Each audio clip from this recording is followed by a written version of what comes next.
Welcome to Chillin' 101. We hope this video helps.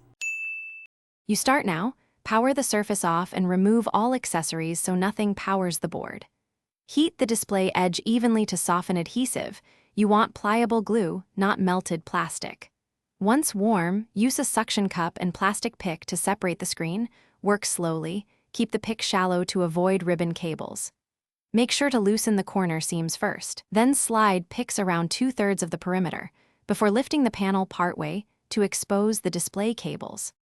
With the display loosened, lift it just enough to access the digitizer and display connectors. Press the latches and slide the ribbons out gently. Once cables are free, fully remove the glass and set it aside safely. Next, remove any shielding and unscrew brackets covering the battery. Use the correct torque sizes and sort screws by location. Now disconnect the battery connector. This isolates power so you can work on the battery and adhesive without risk of shorts or install the new battery into its bay, align contacts, and press the connector into place.